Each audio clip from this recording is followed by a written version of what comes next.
The 800's, book nerds for hire. Books read, conversations had, all at a great low rate. And with that, welcome to this week's episode of the 800's. I'm your host, Alex, back from vacation, and you just heard from my lovely co-host, Adam. Thank you for holding down the fort while I was gone, and another thank you to Alan, our man behind the scenes, for filling in for me on our last episode and for keeping this show chugging along. With that, let's jump right in. Yeah. Plugs. So if you joined us before the show, you heard some music. It was Incompetech music. It was Fearless First. We like Incompetech for all of our music needs because they're cool and awesome and have great soundtracks for all sorts of fantasy uses and stuff. Check out all their music at incompetech.filmmusic.io. Also, we have a YouTube channel. Link is below your video. You should go check it out. We post these videos as well as our podcasts and any other kind of discussions we have and random conversations and reviews of books and things. And I did. Sorry. It's been a minute, hasn't it? If you like audiobooks, you should join me in listening to audiobooks on Audible because I love audiobooks and Audible is what I use. If you would like a 1 month free trial and 1 credit to use, go to dmstable.com/audible and sign up today. Finally, Patreon. We have a link for that below the video too. Check that out. That's how we determine what book is next. We have a book vote out now that's going to be ending soon. So if you're joining us for the first time tonight, check out Patreon. $2 gets you a vote on our next book. All right, so this week on the 800s, we will be discussing our Second Chance Week book winner, Stormfront by Jim Butcher. Enter Harry Dresden, a crotchety, paranoid investigator for hire in modern-day Chicago. One fated evening, the phone rings, and Harry receives a call from Monica Sells to enlist his special set of skills in finding her husband, Victor. Why Harry, you ask? And what makes him so special? Well, you see, Harry Dresden is a wizard, and dark magic is afoot.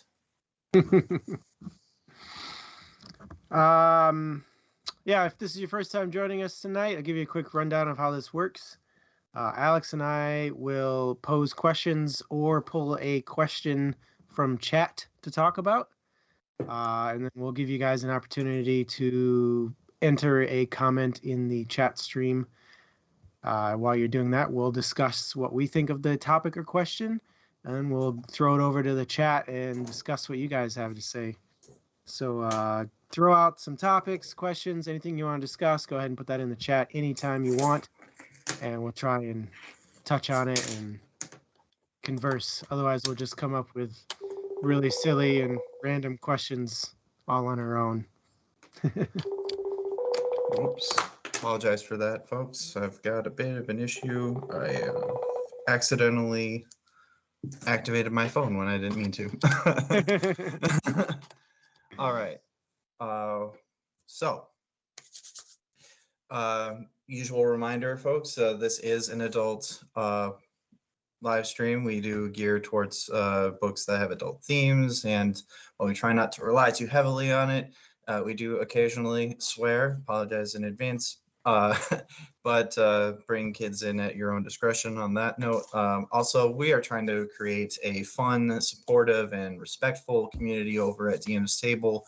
So, you know, we want everybody to feel comfortable just kind of sharing all of their weird, nerdy, you know, loves in their life, and we don't want anybody to feel judged. So, to put it simply, be nice or fuck off.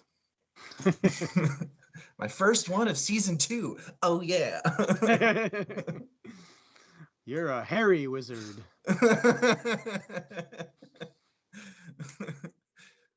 Sorry, saw Storm Reed's comment. Yeah, I know. That's what had me laughing, too. The wizard named Harry. Where have I heard that before? But this one is decidedly darker. All right. And he's older. Sure. Let's get things kicked off though. What were your first impressions, Alex and Chat?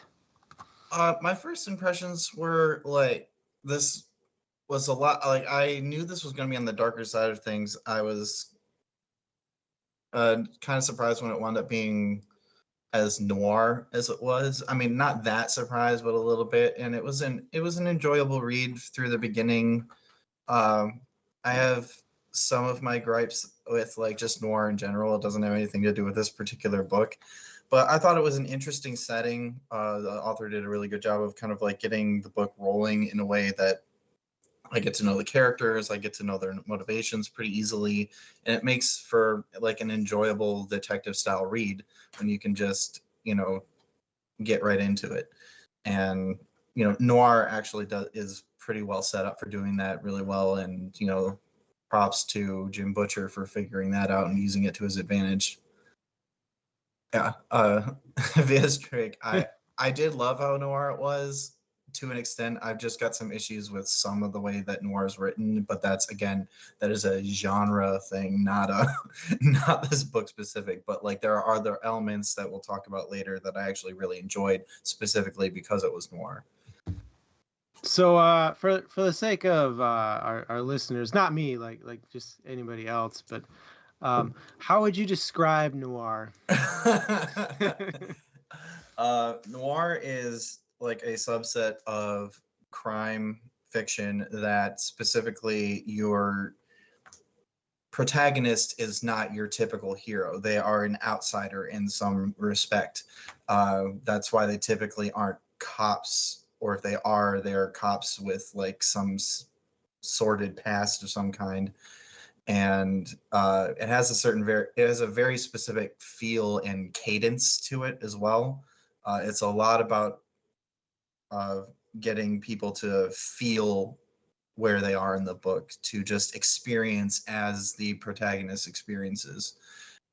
So it can be a very visceral writing style, but like in general, it tends to be pretty dark because your protagonist is like a darker character to begin with. And it has a lot, the cadence tends to match like 1920s, early 1930s, like type of transatlantic cadence, I think. Yeah, dark and gritty is pretty much the overall motif for that. Okay. Cool. I mean, I knew all that already, but yeah, it sounds reasonable. Why, thank you, as I knew you already knew. Thank you for affirming that I knew what you already knew that I knew you knew. Yes, your description matches strangely exactly my understanding of what noir is. How did you do it? My first impression, I was a little worried when I first started listening to this one, because I'm not a big fan of books where the first person character kind of drolls on in their head and thinks about the world around them for long periods of time. I will say though, I think Butcher really nailed the realism of Harry's mindset. Like I felt like even though he was just chatting with himself in his head, it felt pretty real. Like a conversation I could see myself having with myself is what I mean. So despite being kind of like outside of what you typically like as far as like the viewpoint in a book, it was very easily relatable. Like it was down to earth and not above, somebody like a typical reader's head. It was engaging, even though it wasn't the style that I typically like. But did you find yourself liking it over time, or is it still something that you just don't want to get into? I mean, I still prefer stories that act instead of think, but it's understandable that there are other ways to write books. I Fair like enough. I like driving cars, but an SUV will get me down the road just fine. Totally fair. Let's head into our chat though. It seems like V.S. Drake obviously very into this this noir type of book. Uh, seems like V.S. Drake agrees with you, Adam, that they loved that he gave certain characters names, and I'm not sure, Stormreed, who you are referring to as the reader. Do you mean the narrator? Oh, I think Stormy just clarified, like Harry speaking to himself. He's honest. Yeah, I think that is one thing that does lend itself to this first person style really well, is the character choice for the protagonist is an honest character, and you don't have to worry about the dishonest protagonist. And in a noir, which is already supposed to be like shady and shifty, it's nice to have like a character anchor point, you know.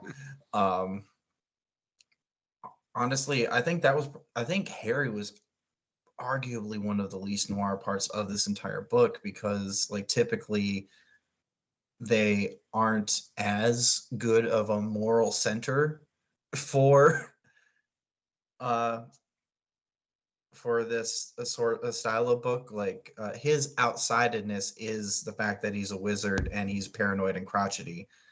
It's not the fact that he has like, yeah, technically he's being watched because he murdered somebody in self-defense, but he's not your typical, oh, I did something like actually really terrible in my past and I'm spending my entire life trying to make up for it.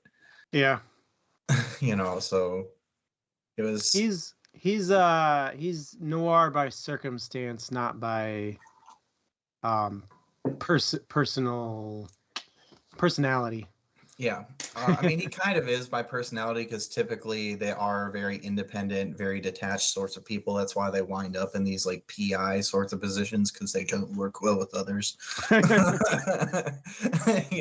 But his is more of a like, this is what everybody who does what I do is like, and less of a, I'm the exception to the rule, which is really weird, because like he is the exception to the rule to most of humanity, but within his community of wizards he's just like basic. K Brock said she read quite a few novels and thought this was a pretty interesting twist. Good humor. I definitely related with the humor that kept me engaged. Especially like Dresden just kind of joking sarcastically with himself about practically everything that he encountered. It was entertaining. Welcome, Setsvinai. Setsnai. We can just call her Sets for now. Okay. Honestly, haven't tried to pronounce that particular one. That's a friend of mine, and yeah, like I've only ever called her by like her other nickname and like her actual name. All right, Okay. Sets. Awesome. Well, welcome. Sets. Thanks for joining us. Looks like we have a dissenting opinion here. LPAC Phantom listened to it and was rather unimpressed. If you'd like to, elaborate on that, LPAC Phantom, we'd love to hear more about your perspective about what you thought made it forgettable. I realize it's been a while, so who knows. But I can see where some people might have a bit of trouble really getting into this book, because one, it does have magic in it, but really this is a crime novel. It just has magic elements. So if you're going into it thinking you want like a high fantasy type of book with a lot of huge world building. This is not that type of book. It sets you in Chicago, which you're just kind of supposed to know what that's like, even if you've never been to Chicago before. So it's big city, it's modern, it's not asking a lot of the reader to build a world. And I know Alpac personally, and from what I've gathered, he tends to like those ones that really challenge you. And this book does not really challenge you. I will say that. It's a fun read for those who like crime novels, and it's nice to have, like K. Brock mentioned, the little twist with the magic and giving it a different element that makes it a little less predictable. But yeah, it's not super challenging of a read, and if that's what you're looking for, I can totally see this being like unimpressive and just kind of flying under the radar, and that's totally valid. But please, Alpac, if any of that was wrong, let me know, because I would really love to hear your part on that. Why don't you take this one? I'll put it in the live chat, but what did you think of the magic system? Yeah, so this book followed the typical trope of starting small and going big at the end, which was kind of neat. I like the idea of like the energy source can be pretty much anything, but it's limited by your ability to grab the energy, or well, harness the energy. I also liked that Dresden constantly noted that wizard magic specifically came from life and promoting life. Like, you can't do magic without that thought in your head. So it was kind of a, I don't know. I think the magic kind of took a back seat in this book, really. I enjoyed the book more for the mystery portion and less for the magic portion. It had, fantasy elements, obviously, but in my mind, it was mostly let's go find a killer kind of book, and less of a it's magic book. How about you? I would completely agree on the tone, where magic was kind of like more of a backdrop, less of a integral part of the story, because it was like you said, let's find a killer. I think the most magical part of it was that scene where he meets the headmistress of the brothel, the vampire. I'm blanking on her name right now, but like that part was probably the most fantastical part until he literally encounters a demon. and those are like fantastical creatures. The magic, yeah, it ultimately is the murder weapon, but that's it. Like it's the murder weapon. Like, it's not, so building out a system, I agree with Stormreed, it really was not fleshed out a lot. I am not entirely certain that that's not that was unintentional. Like, I think it was an intentional move to make it simple, easy to understand where it came from, and relatable to understand where it came from, because like you said, it's based on life and emotion and promoting life. And once you know that, at least as wizards practice magic, it's a good thing, which immediately establishes our character, assuming he adheres to those principles, as a good guy. Yeah. Set, done. Like, you have, that's enough to establish a foundation for your character and your magic system without needing to go a lot into it. You can add little elements to create twists and turns as you need to, which again lends itself to this detective style mystery novel. So I think it was a deliberate choice, personally. I can't know without speaking to the author himself, but yeah, so I thought it was well placed for what it seems the author was trying to accomplish, but it's definitely, again, not going to make this into a fantasy novel. This is a mystery novel with fantasy flavor. Yeah, there was that one scene where Dresden was like, why kill somebody with magic? Like, I've got a handgun, it would work way better.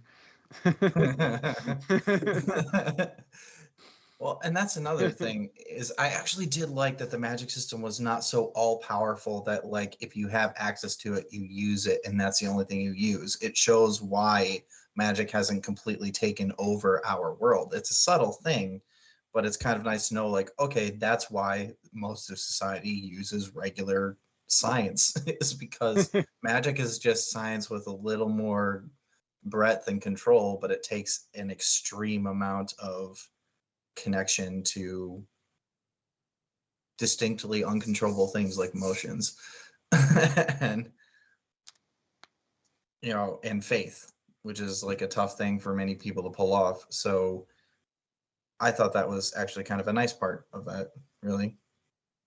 Yeah, I would agree. Right. Head into the I did chat. like the. I was gonna say this earlier when you mentioned the vampire thing being like the biggest use of magic at that point in the book. I was like, yeah, they went from yeah, electronics don't like me to watch as I burn a chick up and reveal her true form. Boy, did that escalate quickly. Oh man, so it looks like VS. Let's dive a little bit more into the chat here. It looks like VS Drake super loved the thought that got put into the magic. That is true. The magic did have kind of a real and gritty feel again because it's connected to emotions, and at least for wizards and for those that aren't, there is a wizard council looking over them because Jim Butcher establishes early on that there is a huge consequence for misusing magic when it's tied to life. I forget what's the guy's name who follows Dresden around the entire time. The warden guy. I Yeah, the forget his name. warden. He's the warden. Yeah, somebody can throw that into chat for us because we're lazy. Oh man. Oh, Morgan. No, I remember it now because it rhymes. Morgan the warden kind of rhymes.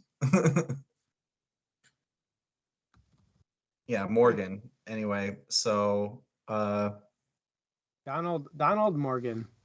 You're correct. oh, Donald Morgan. All right.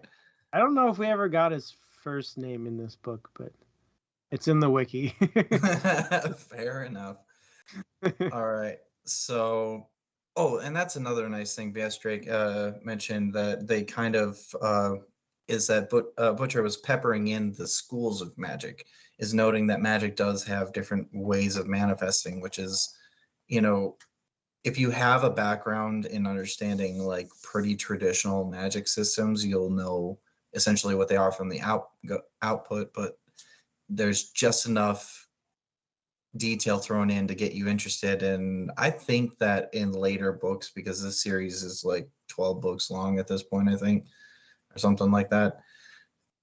I think in later books it'll probably become more prominent, which is nice not to give that all away in book number one. And when book number one's like what, 230 pages or something like that. I think to lay out an entire fantasy realm and an entire magic system all inside a 200 some page book plus the actual plot would have been a lot. So yeah, so there was a lot of, I think, relatively smart choices based on what the author was trying to accomplish. As you noted, trying to jam too much into a small space does not a good book make. Storm says, it seems like regular humans can become a wizard of some type. I don't care for this. Let's talk about that real quick.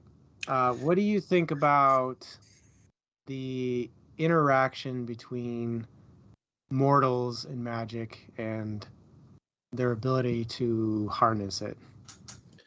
I will answer that if you put that in the I show question because that's how it works. Yeah. So I honestly was not particularly upset about the fact that that mortals had a particular access to it, but it does specifically note that it takes a few certain elements combined to make it happen. So it's not like this is the like Ratatouille situation of anyone can cook. It's not that everyone can. It's that one, but like somebody who can come from anywhere. And I think that's kind of what this laid out. You know, aside from using a drug that basically literally and figuratively blows people's minds and opens their third eye, shy of that, not everybody has this ability to access it or the willpower and faith to actually do anything with it that's significant. So yeah, I actually kind of like that idea that it could be anybody. That also kind of fits into why hasn't this died out, is because it can be anybody. It's not like you have to have a particular lineage. Nobody could be hunted into extinction, you know, but at the same time, it's not easy, so they're not everywhere. In fact, they're incredibly rare. And I think establishing that is enough to give it poignancy without making it so exclusive that it is subject to completely dying out. Yeah, we see that in the bar scene near the end of the book, where Dresden goes into that one specific bar, and there's a ton of what he referred to as mages there, who have some latent magical ability, but not anywhere near wizard level. I think that kind of hinted that, like, yeah, everybody probably has a certain degree of ability to magic, but it either takes luck in being able to access it fully, or skill / training to progress past, I know magic is real and I can make an ace of clubs show up on the top of the deck every now and again. Yeah, and I couldn't agree more with that, honestly, because I'm with K Brock. I like the idea of mortals having that opportunity, and that this magic is tied in more with science with this than we typically see with magic of this particular nature, just like the connection to life and access to it through emotions. You know, that makes it seem like there's nothing scientific to it, but the way that Harry approaches it, you know, has a certain scientific method to it. Granted, he's got a 500-year-old ghost in a skull telling him how to do it, which we can talk about later. But at the same time, there is like a certain scientific element to it, which kind of helps it blend into the more modern scene, and why it might have been more prevalent in the past, but it's not as much now.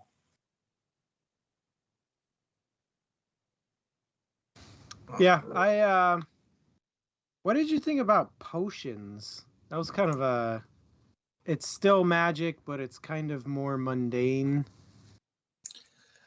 I mean, it kind of gave potions like the typical alchemy feel, you know, where, yeah, there's magic is at the core of what makes it actually work, but the alchemy of it is something that supposedly, what I think it's, you needed 7 items representing very specific very specific themes, like the 5 senses, and then for the will and for the heart, or the mind and the heart. And I thought that was kind of interesting. I feel like this is like one of those like mini games that you would get in like an RPG, where it's like, gather the components that fit into the like these categories and like see what potions you can make. Yeah.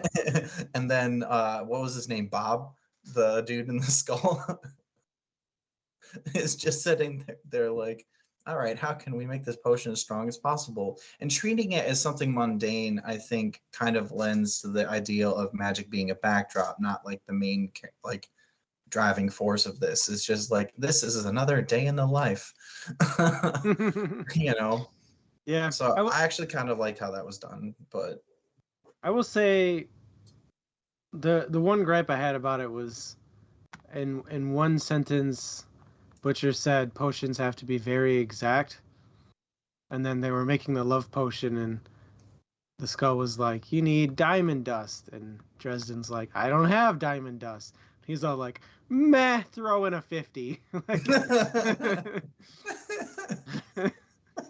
like, what?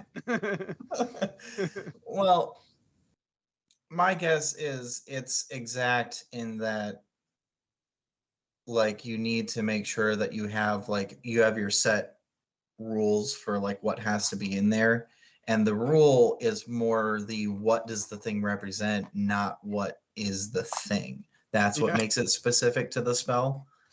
Like that, but you're right. There is a pretty big contradiction there where it's just like, yeah, let's wing it.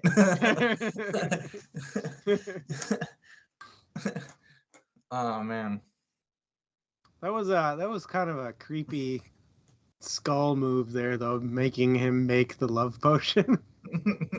It's like, Do it. Just do it. listen, man, you haven't been laid in a while. You're gonna need this. Yeah. Speaking of which, I'm curious about everybody's thoughts on this. Because this is my typical gripe with Noir, though, is that it does, by nature, typically have a somewhat misogynistic lean to how it describes things.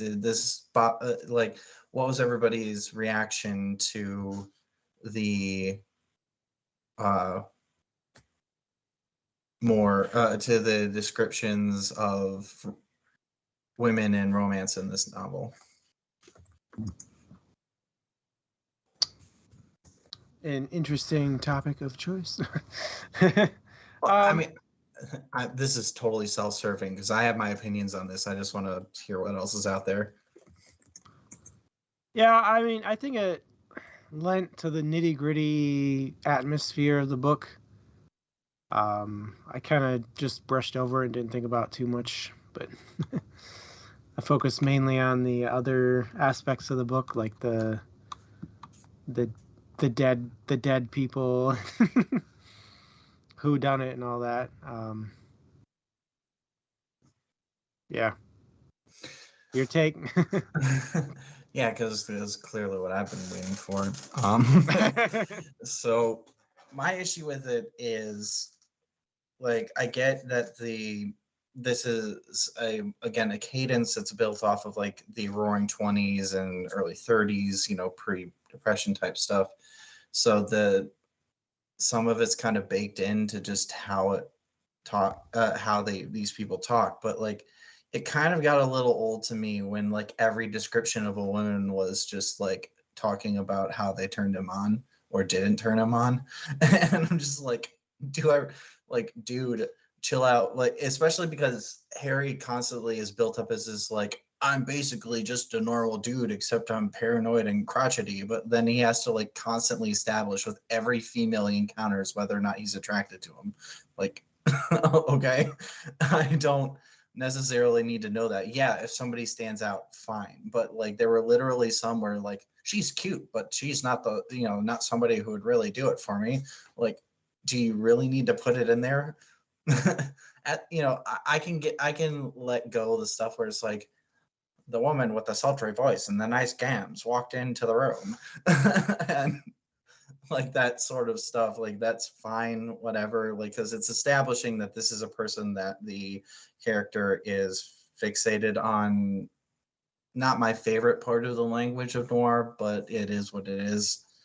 But when it just kept happening over and over and over again, that was probably one of the things that took me out of it the most. Is like, I don't care. It doesn't add anything to this. Move on. But it was just still there. So maybe that was just me picking that out. But like, via straight, the actual misogyny was pretty minimal in this one. And that's why I'm okay with this. It was just, I thought there was a little overkill with some of those descriptions, me personally. I just want to put that out there. Oh, goody. That does keep on going in future books. um, it's not anything that would stop me from reading. It's just one of those things that I think rather like, because when we go into this, Adam, we've talked about this, we tend to be more analytical because we have to be able to discuss this for an hour more. But like that's the kind of thing now where I think rather than analyzing it, I've said my piece. I know what it is. Unless it becomes completely egregious, I'm just going to be like you, Adam, and just let it slide by because like I don't care. You know. All right, let's move on. Storm wanted to talk about Harry and his relationship with the police. Ooh, that's a good one. Thank you, Storm Reed. All right, so I'll start this one off. I actually really like that he had somebody that he had was on good terms with the police, and then somebody who just fucking hated him.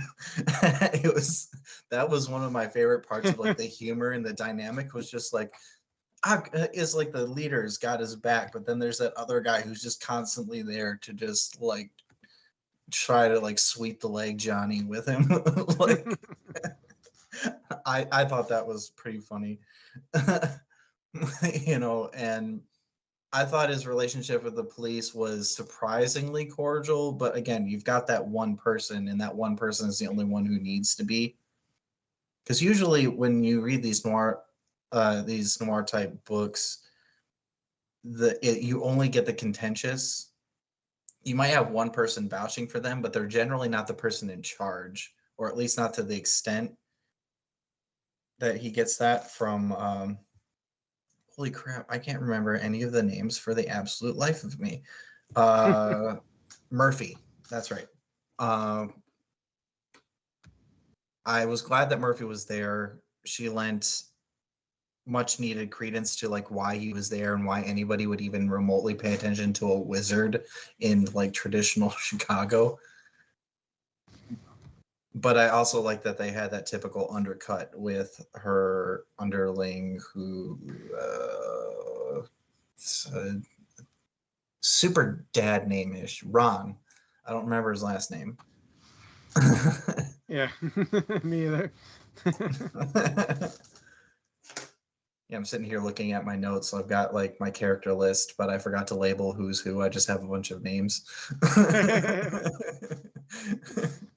Oh, that's funny. That's something I would do. I don't even have a list. I just go, what's his name, right? Yeah. So, what were your thoughts on that relationship with the police, then, Adam? So before I chat, because my chat is gonna be kind of down the same aisleway here. Via Strake, Harry does not charge enough. $50 an hour is his charging rate for the police. I agree. That seems kind of cheap. But to be fair, it seemed like they weren't really willing to hire him all that much. So maybe he started higher and then went, oh, they don't want to hire me, so I guess I'll do it for less because I have a choice. He's got the supply side on his end of things, because like how many wizards are there practicing in the open, but the demand could be pretty rough because like who's going to say like I paid city money to a wizard? Like, I don't know how much psychic consultants make, but probably the same deal, right? Yeah, I paid the psychic $50 and they told me where to find the killer. I'm going to go get the psychic. They're probably the killer. Anyway, yeah, I think it fit with his lifestyle that his only cop consultant was the cop on the outs in the odd job department that is one mistake away from being fired and all that. Yeah, but it would take somebody tough as nails, which I really honestly enjoyed Murphy's character throughout all of this book. She was probably my favorite side character, aside from possibly Bob. I think those are my two favorites, but it was nice to have like a strong female character in a lead who doesn't have to who is like just working her job and typically doing it pretty well. Like she's super competent and like is willing to see beyond the normal, which is how Harry Dresden even has a part in all of this. So I for Harry's relationships with the police, I'm really glad that she was there for a number of reasons because I really enjoyed her character. Yeah.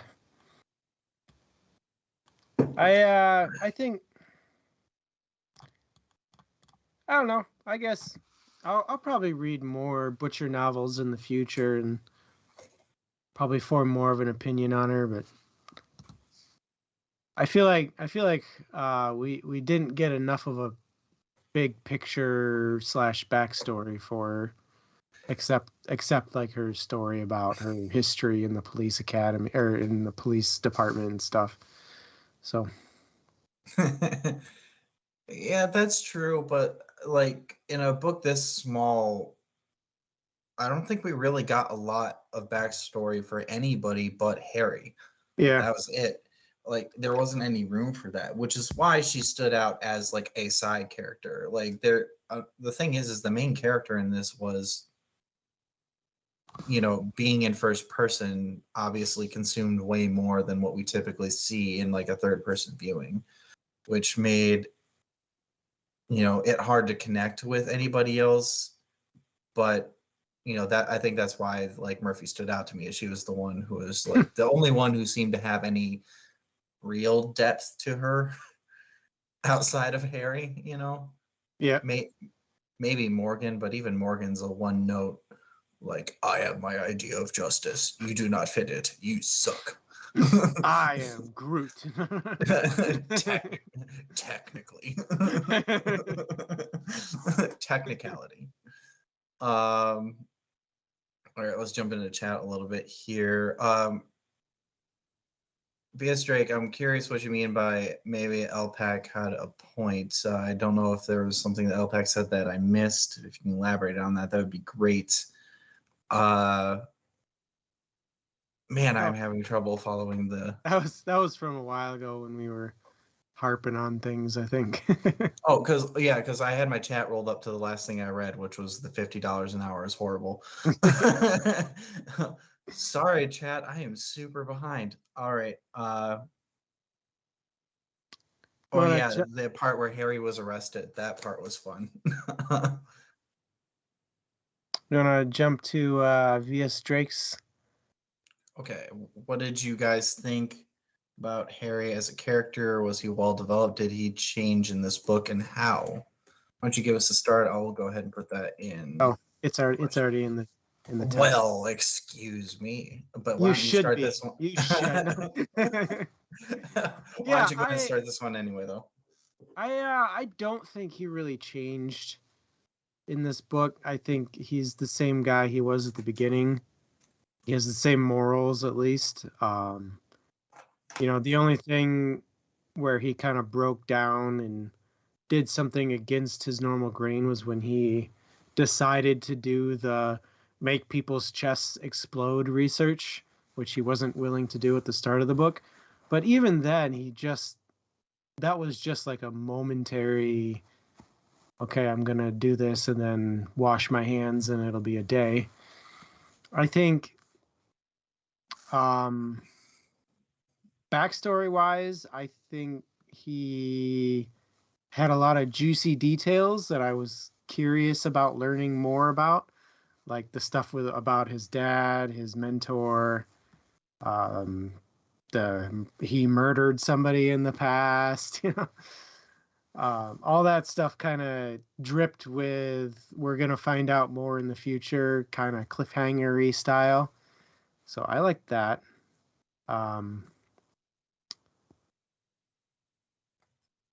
Yeah, I think that's good. I think I've talked long enough. Yeah. All right, fair enough. I disagree that there wasn't any change in him. I think there was kind of like, rather than there wasn't like a drastic change, like something changed to completely alter, because typically when we think of change, we think of good into bad, uh taking one path versus another, something very stark. But I think there are certain things in this book that his change was actually having more faith in certain elements of who he already was that were kind of up in the air. He starts out with a certain level of doubt about how he went about dealing with his former master, the one who he had to kill, that that is the whole reason why Morgan's creeping on his shadow the entire fucking time. There are certain elements that he grew to have more faith in, which only has the power of change because of the way the magic system is set up. The magic system takes faith in what you're doing. So he gains faith in himself. And I think that's the change. Subtle, but it's there. It's, a deepening type of change in like who he already is, like a certain level of confidence, which is saying a lot from a dude as paranoid as he keeps saying that he is throughout the entire book. So I think that development is like setting up for some bigger sort of change later, which it seems like I'm reading now. Yeah. Brock, good point, is it's laying groundwork, which is what I was going to say, but thanks for beating me to the punch there. It's, and apparently Vance Drake said something similar as well. Yeah, so it's not a lot of like growth. I think it's more of a settling into who he is as a character. So not a lot of stark change, but I think there is enough where he has come back at the end of this having changed to a degree. Plus there's the whole vindication thing, which is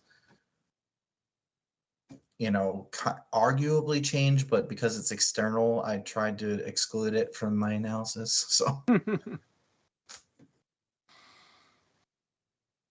all right. How about him not willing to take a lot of money to walk away? All right, for that one, I'll go ahead and start us off. Since you did the last one, do you want me to put it up, or do you got this? I got it. Yeah. All right.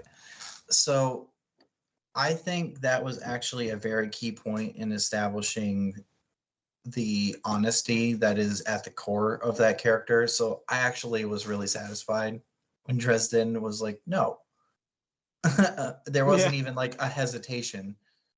And, he was willing to put himself up against somebody who he not only knew was scary beforehand, but like knew literally at the depths of his and the other guy's soul that, at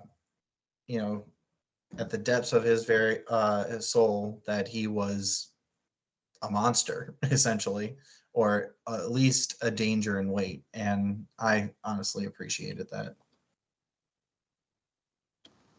Yeah, how to say this? His reputation would have never been the same and never would have recovered had he taken the money and sat. He never would have worked a day again in his life. Yeah, but like for a wizard though, considering that like work, let's put it this way. If money was an object, he wouldn't be charging the police $50 an hour for consulting work.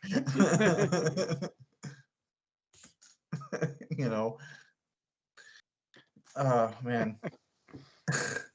I honestly thought that was, a really solid move to make it like a very distinct character establishing moment. Seemed kind of normal. Like how many movies or TV shows have you seen that moment where the character has to decide between money and not?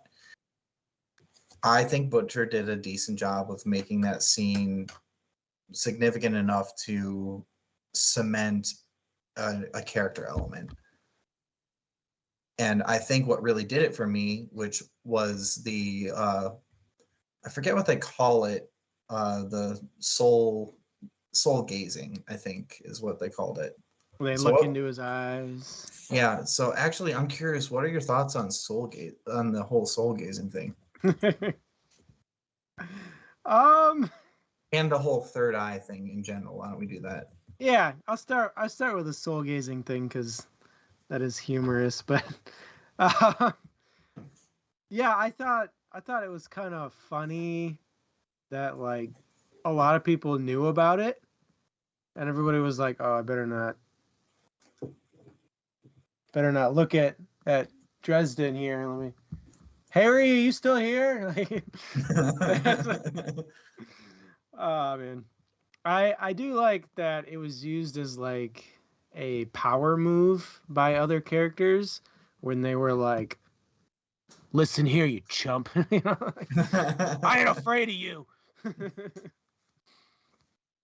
um, so cool dynamic, interesting magic ability to be able to glance into somebody and discover things about them. So very interesting magic ability. In regards to the third eye thing, kind of the same trend, right? You kind of see things that you don't normally see because magic.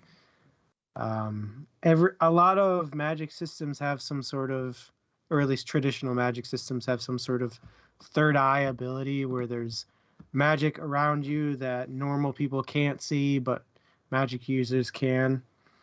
Um, and I think this was a very tasteful, excellent way to set that final scene. Mhm. Really nail down the creep factor of the orgy house.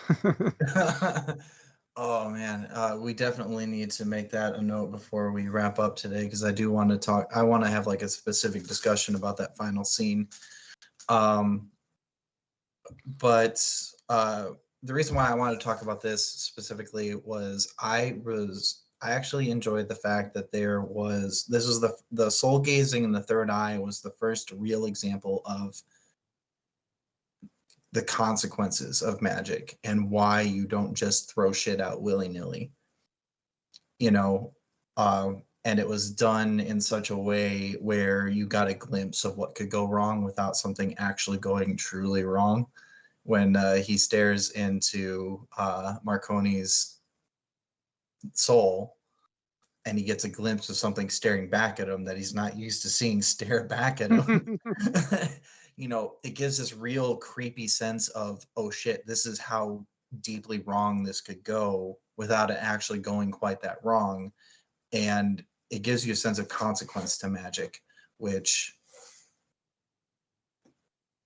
you know, I think gives magic a weight because there was that element of, yeah, magic is based in life, particularly wizard magic, so we don't take life with it, we celebrate life or what have you, but that's just kind of esoteric. And like it's horrible what the murderer did to those people by blowing their hearts out of their chests, but I don't think it really settled in how deeply terrible that could be until that scene with Marconi when he's like, oh shit, this is how magic could go wrong. And like Yeah. in the midst of it happening. So I thought that was pretty cool. And then the third eye thing, like you said, there is a lot in there. You actually stole the words right out of my mouth. Is that like that was such a cool setup for the last scene, which I think loses so much without that third eye ability. Yeah. All right. Speaking, here's a question I want to ask: is what was your favorite scene or character uh, uh, regarding magic? Like, what was your favorite magical scene, character, or move like throughout the book? You know, and why? Or favorite use of magic in the story? Hmm. I do tend to like finding those absolutely useless bits of magic that are simple and totally unnecessary, but there really wasn't a lot of that in this. Um, So I'm gonna have to go with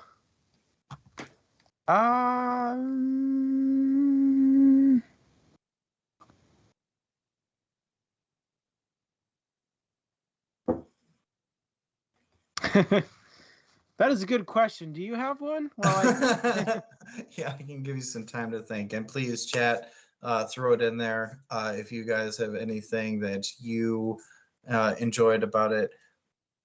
You know, honestly, I think that I had two favorites. One, I genuinely loved that moment that you mentioned in with the vampiress when we actually start to see the potential complexity of magic and we see the form burn away and what truly lies underneath of the vampiress in again, like the preparation that it took, like him having all these little elements that build up into, you know, like what really makes a wizard. And a wizard is prepared, if nothing else, and seeing all those little things that he prepared for, all those little contingencies. And I especially liked what happens when you run out of contingencies. You do what anybody else does. You bluff the fuck out of there. And so I think that was probably my favorite scene, was in there with her when the form gets blown away and just using little subtle magic and hints at like what was it, basically the wizard's self-destruct is like, if I go down, you're going down with me. Yeah. So I think that scene and the description I like of like the type of monsters that are out there, that was the other thing that I really liked about that scene, is actually getting a description of the monstrous nature of these immortal beings or these non-human beings. That was my favorite bit right there for the manifestation of magic. Yeah, I'll say I like the vampire scene. Specifically the pocket full of sunshine. and the anytime I want activated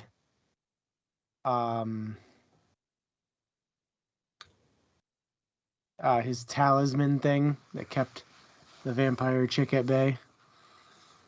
Well, yeah, I mean, that actually I really kind of like that was the fact that like vampires aren't averse to crosses per se, but by faith itself. And he brought out a pentacle, you know, Yeah.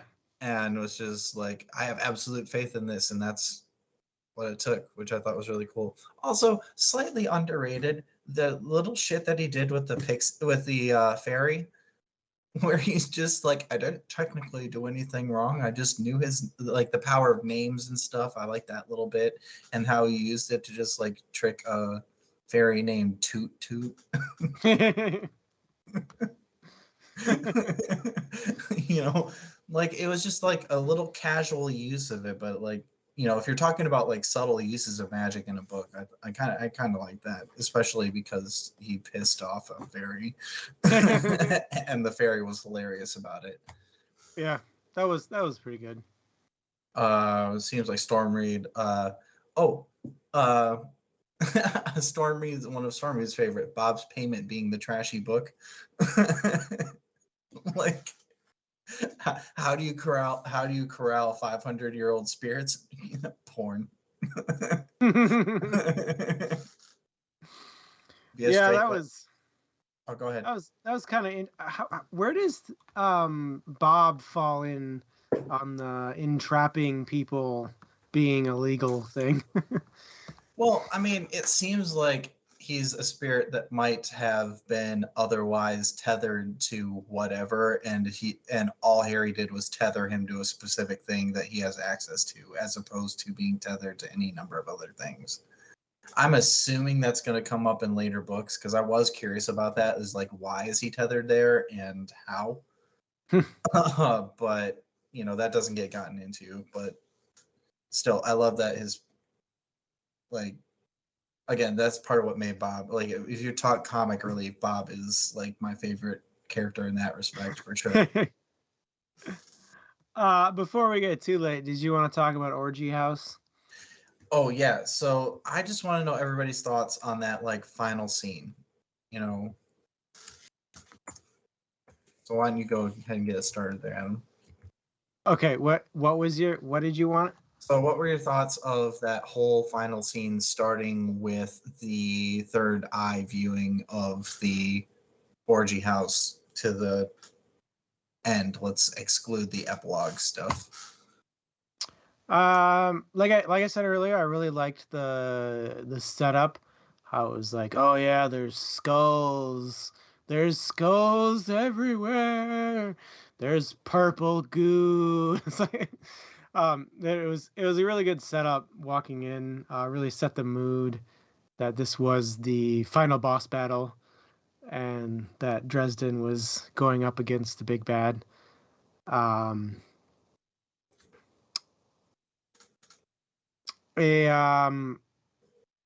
one thing I did like and was curious about that some authors nail and some really flop on hard is the I'm just gonna go in there armed with my wits and see how it goes. That's a hard trope to get right. I think Butcher did get it right, because he went in there and he was all like, "Oh, I'm so nervous. I don't have anything," and then he gets in there and he's like, "This dumbass. Look at this fucker. He doesn't even lock his door. The hell do you think he is?" So that was good. I enjoyed that. What were your thoughts?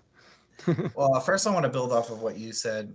The whole going in there with nothing, armed with nothing but his wits. The reason I think that worked is because of all the setup that happened throughout the entire book. Is that what is a wizard but their wits? Yeah. And when he fully realizes, like, oh yeah, this dude's all muscle, no brain, you automatically, you can like see the playing field level right in front of you. But what I really loved about that scene is the setup. And this is something that Noir typically does pretty well, is setting up a scene so that you kind of have a more sensory and visceral idea of what the character is getting into. And the third eye gave it a certain level of depth that I thought was really fun to let myself be drawn into. It made it creepy.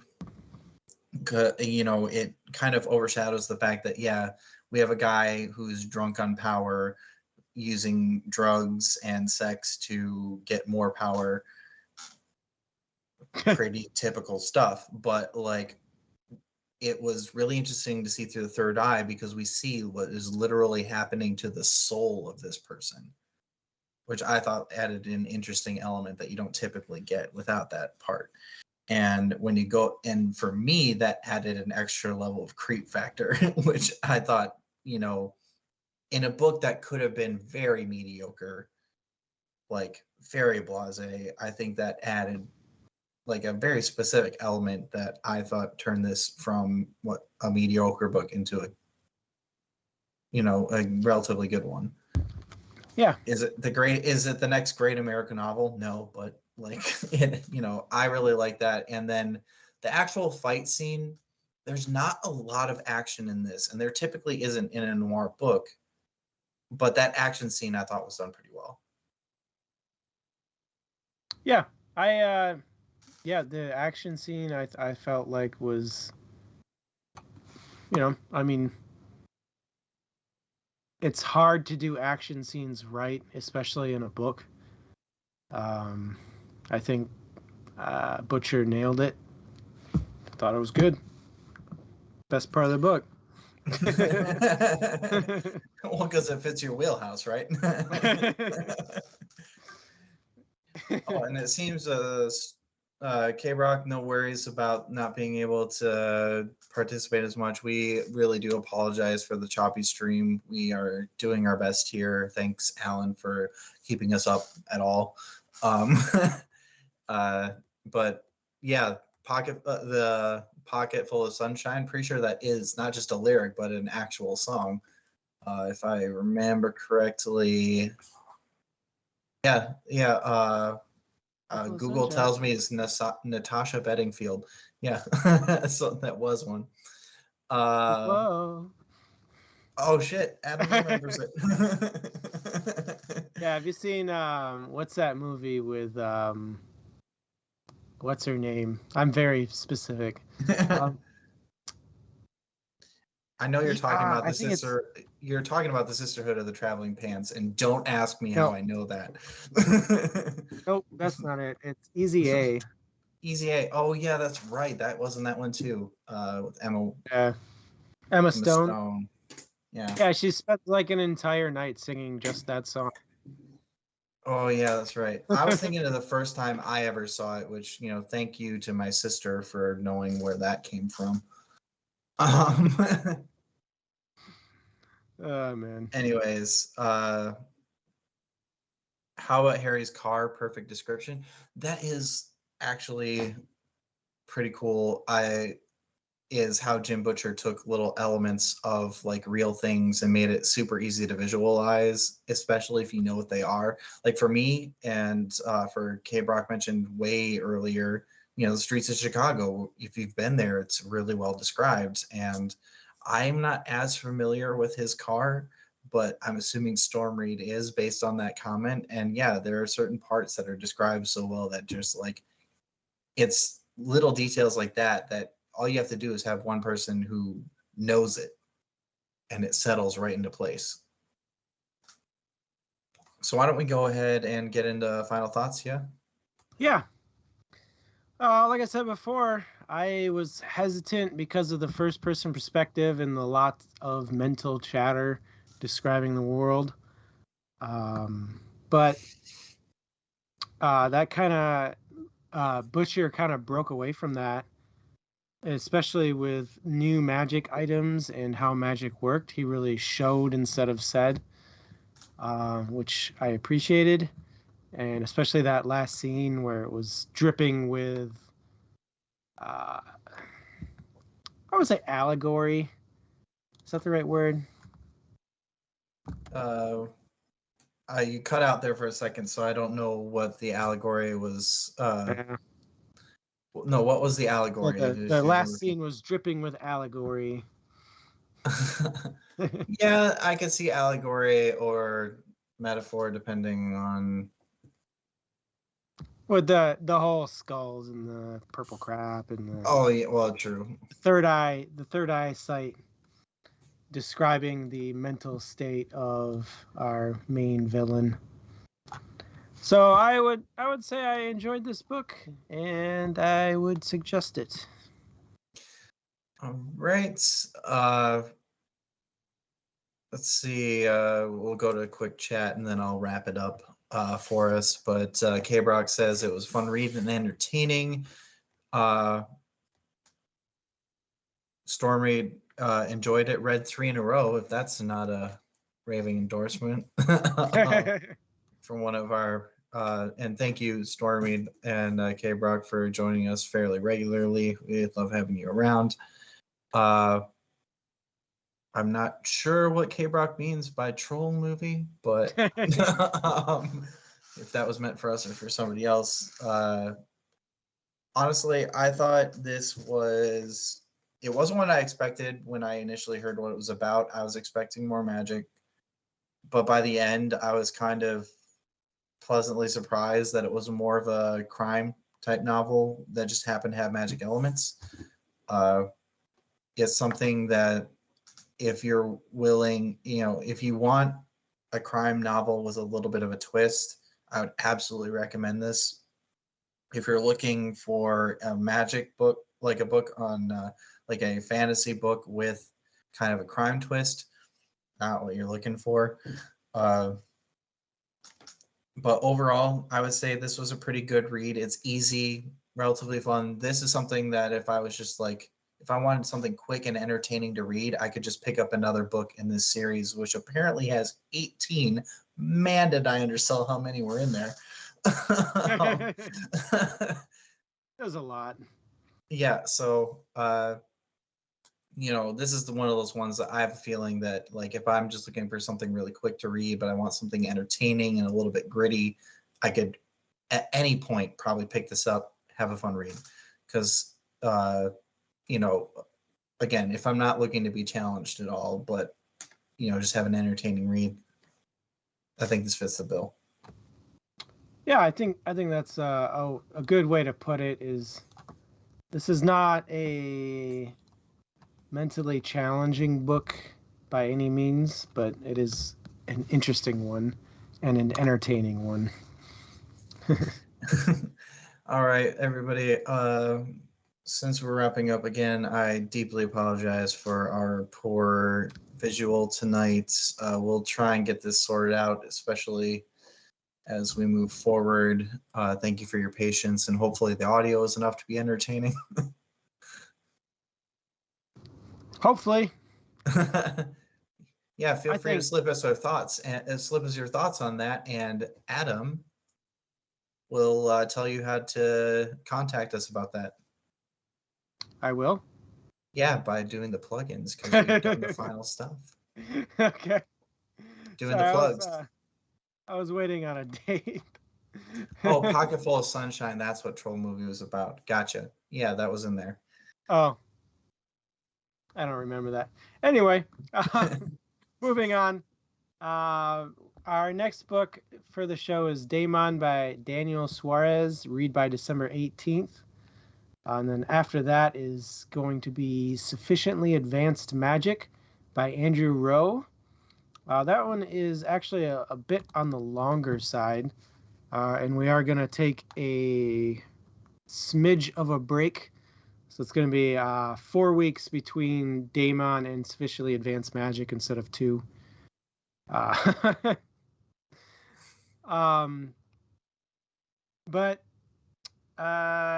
So Daemon, December 18th, Sufficiently Advanced Magic by January 15.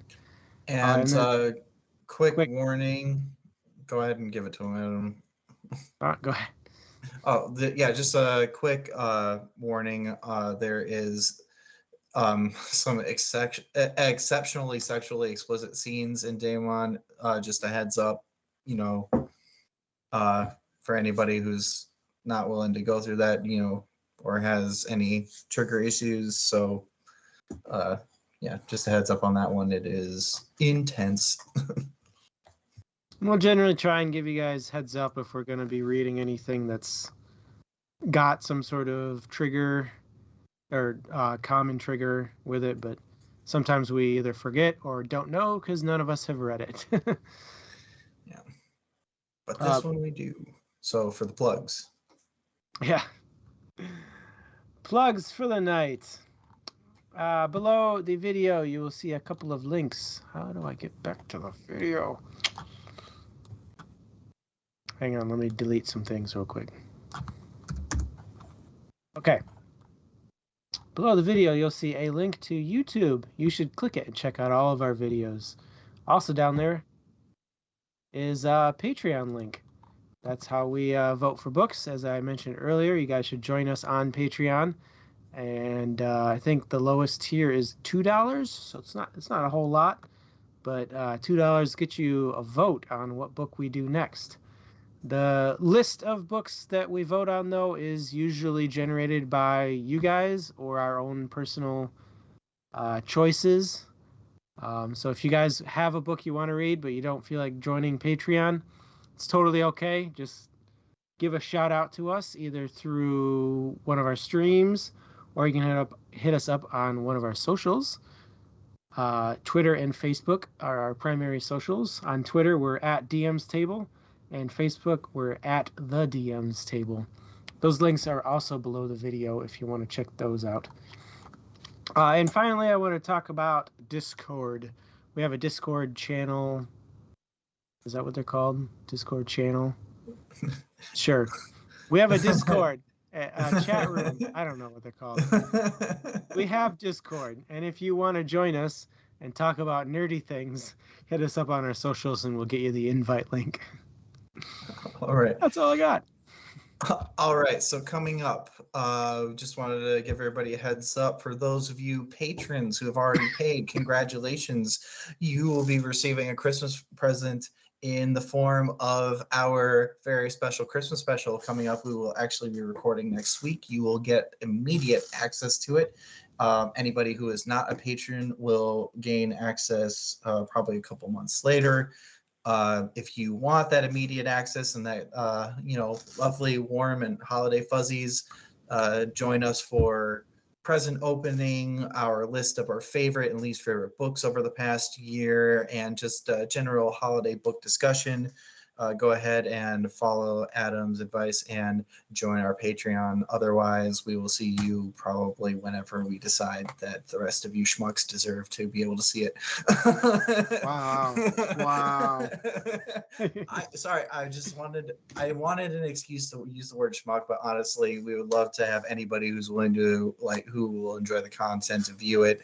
We're making this stuff because we've had so much fun doing this with you, and we just want to give you more to engage with. And we just also want a way to reward those who have supported us this whole way, and that's our Christmas present to our patrons, and ultimately to you. It just might be a little late, closer to like closer to specify, the Patreons will get it pretty soon after we record it. Everybody else get it on Christmas. I thought we were waiting until New Year's for the rest. That's what we have in chat is Christmas. Oh, okay. Never mind. I digress. Okay, so themes coming up though for January. We are going to be doing a classics week. So send us your favorite classic novels. We're talking anything that was made, let's for argument's sake say before the turn of the 20th century. So we want them going way back, boys. Otherwise, we're going to pull from the suggestions we already had from that area. But if you have a favorite classic, throw us our way. We'll put it up for our votes. You have until the end of the day tomorrow to get us your suggestions. Otherwise, we will generate it for you to vote on. Going into February, going into end of January and February, we will be doing just this time we'll be revisiting our Black History Month tribute, but we'll only be doing it for the 1 week. So if there's any other Black authors or not Black or novels regarding the experience of the experience or history of Black people, please send them to us. Otherwise, again, we will pull from our extensive list and hopefully curate for you a fun vote. Anybody else who has any other books that they want to send our way, we would love to have them.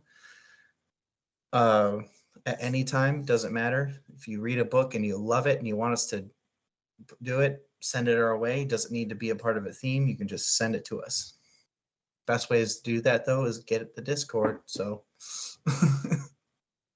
and yes. I think that is it. So unless you have something, Adam, thank you everybody for being here. It was a pleasure. Loved having an active chat today. That was awesome. Yeah, thanks for joining us today, guys. That was a chatty sesh. Comments in the stream. Those are all words coming out of my mouth. Thank you, guys.